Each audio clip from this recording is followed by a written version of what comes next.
Приятели, днес ще ви покажа хотела, в който сме на екскурзия.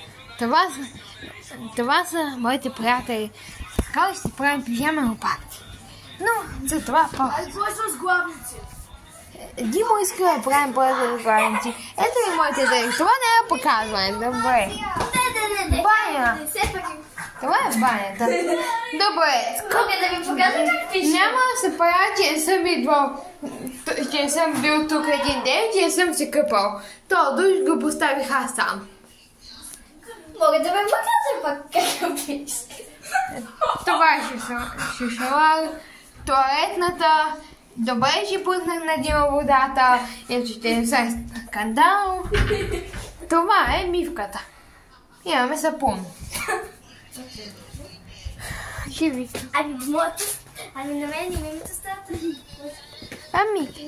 Скоро ще се пренесем в една друга стая. Това е мястото, където скоро ще развъдим мравки. Айде. Давай. Да видим. Така. Ще се надяваме само да не развъдим мравки, нали? Да. Сега. Спираме ви, докато не се пренесем в другата стая. Тя!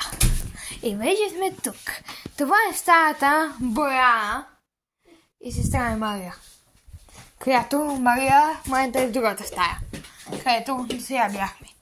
Значи това се правим бутилки, които трябва да бъдат занесени вътре на бармана. Кой? На бармана? Защо? Защото той ще ги мие и ще ги използва. За какво?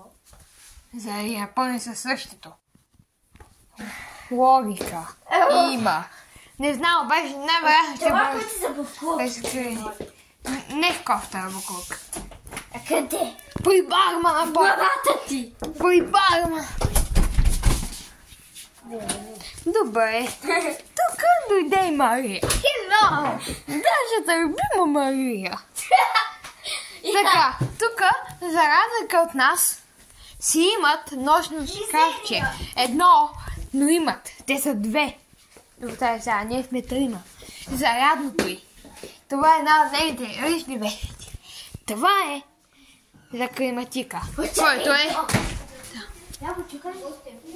Добре, в момента има скандали, така че спирам за малко. Добре, тук дойде Димо, който е възглавницата. Ще ви пребия всички пак! Ама първо... Добре. Аре. Тук... Още не свършваме видеото.